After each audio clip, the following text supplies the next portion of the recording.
Assalamualaikum warahmatullahi wabarakatuh. Akad mudarobah. Mudarobah, penanaman dana dari pemilik dana kepada pengelola dana untuk melakukan kegiatan usaha tertentu dengan pembagian menggunakan metode bagi untung dan rugi atau metode bagi pendapatan antara kedua belah pihak berdasarkan nisbah yang telah disepakati sebelumnya. Mudarobah adalah bentuk kerjasama antara dua atau lebih pihak di mana pemilik modal mempercayakan sejumlah modal kepada pengelola dengan suatu perjanjian di awal. Bentuk ini menegaskan kerjasama dengan kontribusi 100% modal dari pemilik modal dan keahlian dari pengelola. Selanjutnya, apa itu mudarobah? Mudarobah dapat diartikan sebagai akar kerjasama usaha antara dua pihak, yaitu antara pengelola usaha yang disebut sebagai mudorib dan pihak pemilik modal disebut sebagai sahibul ma'al.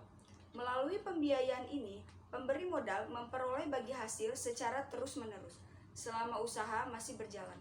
Besar keuntungan yang diperoleh dibagi atas dasar kesepakatan yang telah ditentukan di kontrak awal. Selanjutnya, jenis mudarobah. Akad mudarobah dibagi menjadi dua jika dilihat dari segi transaksi, yaitu mudarobah mutlakoh. Usaha diajukan oleh mudorib kepada sahibul ma'al. Dalam akad ini, pemberi modal tidak menentukan jenis usaha yang akan dilakukan dan hanya memberikan modal usaha. Nantinya pemberi modal akan menerima nisbah bagi hasil dari usaha yang berjalan. Mudarobah muqayyadah. Usaha ditentukan oleh pemberi modal, sedangkan pihak yang menerima pembiayaannya hanya sebagai pengelola yang menjalankan usaha. Selanjutnya, ketentuan hukum mudarobah. Yang pertama, mudarobah dapat dibatasi oleh periode tertentu. Yang kedua, kontrak tidak boleh dikaitkan dengan sebuah kejadian di masa depan yang belum tentu terjadi. Yang ketiga, tidak ada garis rugi dalam mudarobah, karena akad ini pada dasarnya bersifat amanah, kecuali akibat dari kesalahan yang disengaja, kelalaian, atau pelanggaran kesepakatan. Yang terakhir, jika salah satu pihak tidak memenuhi kewajibannya atau terjadi perselisihan di antara kedua belah pihak, maka penyelesaiannya dilakukan melalui badan arbitrasi syariah jika tidak terselesaikan melalui musyawarah. Saya akan menjelaskan apa itu murabahah. Murabahah adalah akad jual beli barang dengan harga jual sebesar perolehan yang ditambah dengan keuntungan atau margin yang disepakati antara penjual, di mana penjual tersebut harus mengungkapkan biaya perolehan barang tersebut kepada pembeli sesuai dengan PA Saka nomor 102 paragraf 5. Definisi ini menunjukkan bahwa transaksi murabahah tidak harus berbentuk kredit, melainkan bisa juga secara tunai. Hal ini disesuai dengan PA Saka nomor 102 paragraf 8. Selanjutnya, terdapat rukun syarat dan ketentuan akad murabahah. Yang pertama ada BAI atau penjual. Penjual dalam hal ini adalah lembaga keuangan syariah atau perbankan syariah yang memberikan pelayanan kepada nasabah atau pihak debitur. Yang kedua ada musyarai atau pembeli. Pembeli yang dimaksud di sini adalah nasabah yang berlaku sebagai pembeli akhir ataupun pelaku pedagang. Slide selanjutnya terdapat penjelaskan masih dalam pihak syarat perbankan syariah yang ketiga, yaitu mabi atau barang-barang yang akan diperjualbelikan. Selanjutnya ada tasman atau harga.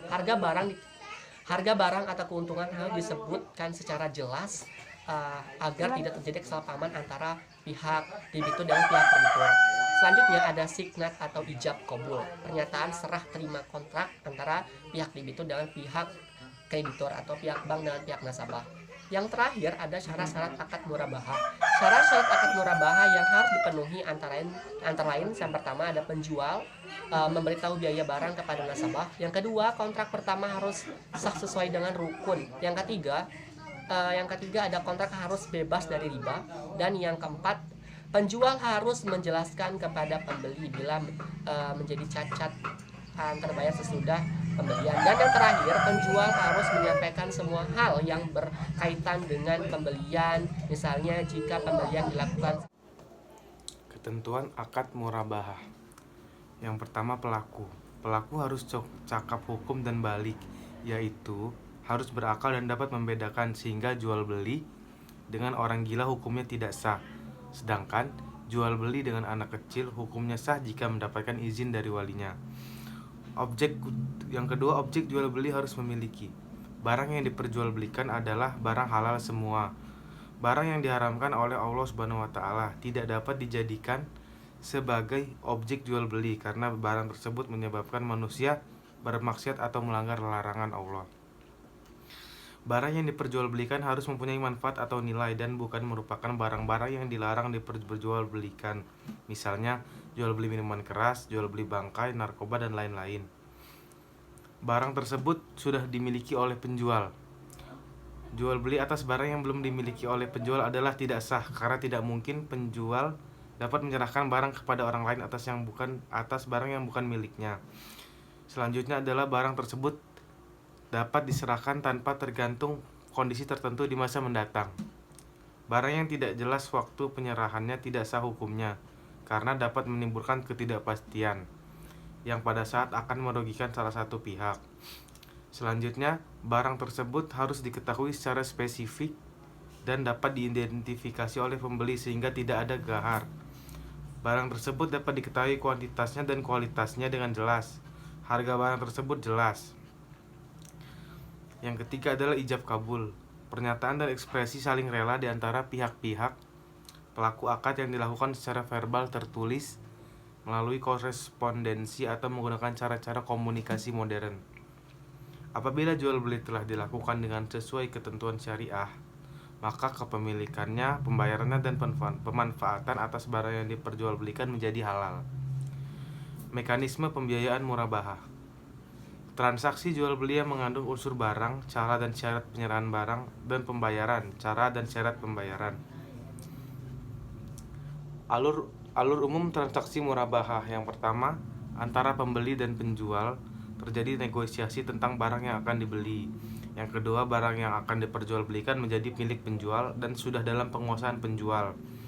Setelah akad disepakati, dilakukan penyerahan barang dari penjual kepada pembeli. Yang ketiga, cara pembayaran dilakukan sesuai kesepakatan, baik secara tunai atau secara tangguh, yaitu dengan cara cicilan atau angsuran. Jenis-jenis akad murabahah yaitu ada dua, yang pertama pesanan dan tanpa pesanan. Dilihat dari proses pengadaan barang, murabahah dapat dibagi menjadi 1. Murabahah tanpa pesanan. Dalam pengadaan barang yang merupakan objek jual beli dilakukan tanpa memperhatikan ada tidaknya pesanan. Jika barang dagangan sudah menipis, penjual akan mencari tambahan dagangan. Pengadaan barang dilakukan atas dasar persediaan minimum yang harus dipelihara. 2. Murabahah berdasarkan pesanan atau pemesanan pembelian. Dalam pengadaan barang, BMT yang merupakan objek jual beli dilakukan atas dasar pesanan yang diterima. Apabila tidak ada pesanan, maka tidak dilakukan pengadaan barang. Pengadaan barang sangat tergantung pada proses jual belinya. Hal ini dilakukan untuk menghindari persediaan barang yang tidak efisien. Menurut sifat pengadaan aset, murabahah memiliki sifat yang mengikat, yaitu yang pertama, jika pembeli menerima nasabah, BMT harus membeli barang yang diakhiri atau ditutup dengan akad penjualan yang sah di antara nasabah dan pihak BMT. 2. BMT menawarkan barang kepada nasabah harus berdasarkan janji yang mengikat di antara kedua belah pihak secara hukum dan harus sesuai dengan ketetapan yang berlaku dalam akad penjualan. 3. Dalam bentuk penjualan seperti ini diperbolehkan untuk membayar hamis gedyah ketika menandatangani akad aslinya. Tetapi sebelum pembeli membeli barang, hamis gedyah didefinisikan sebagai jumlah yang dibayarkan dari nasabah karena adanya permintaan. Dan hal ini dilakukan untuk meyakinkan nasabah karena adanya permintaan dan hal ini dilakukan untuk meyakinkan bahwa nasabah serius dalam permintaan barang tersebut. 4. BMT dapat menarik hamis gedyah sejumlah kerugian yang terjadi apabila nasabah menolak membeli barang. Jika jumlah hamis gedyah kurang dari jumlah kerusakan yang dialami, maka pembeli dapat meminta nasabah untuk mendapatkan kekurangan atau kerugiannya. Sebagai lembaga keuangan syariah telah menggunakan sistem yurban sebagai suatu alternatif hamis gedyah, di mana yurban dalam fikih Islam adalah sejumlah uang yang dibayarkan di muka kepada penjual BMT jika nasabah memutuskan untuk melakukan transaksi dan menerima barang, maka yurban diperlakukan sebagai bagian dari harga yang dibayar di muka. Jika tidak, maka yurban akan ditahan kepada penjual. Murabahah bersifat tidak mengikat. salah satu pihak atau nasabah meminta kepada pihak lain untuk membeli sebuah barang dan menjanjikan apabila nasabah membeli barang tersebut, maka nasabah akan membelinya dari BMT sesuai dengan harganya, termasuk dengan harga keuntungan. Jika BMT menerima permintaan tersebut, BMT akan menerima barang untuk dirinya sendiri berdasarkan akad penjualan yang sah antara pembeli dan penjual vendor.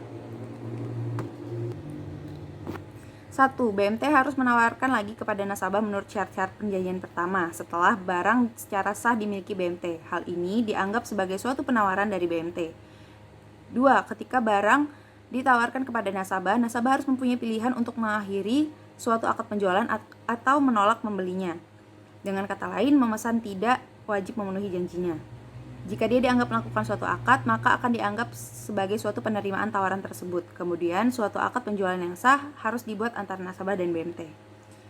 3. Apabila terjadi bahwa nasabah menolak membeli barang tersebut, maka barang tersebut akan menjadi milik BMT dan BMT berhak melakukan cara menjualnya dengan cara yang diperbolehkan. Yang terakhir, jika nasabah harus memutuskan membayar cicilan pertama, maka pembayaran tersebut harus dilakukan secara akad tersebut ditandatangani dan cicilan tersebut merupakan bagian dari harga penjual tersebut. Dilihat dari cara pembayaran. Murabahah dibagi menjadi 1. Pembayaran tunai, yaitu saat barang yang diterima setelah sampai kepada tangan pembeli. 2. Pembayaran tangguh atau cicilan, yaitu pembayaran yang dilakukan kemudian setelah penyerahan barang baik secara tangguh ataupun di belakang ataupun secara angsuran. Terima kasih. Sekian presentasi dari kelompok kami. Wabillahi taufiq wal hidayah. Wassalamualaikum warahmatullahi wabarakatuh.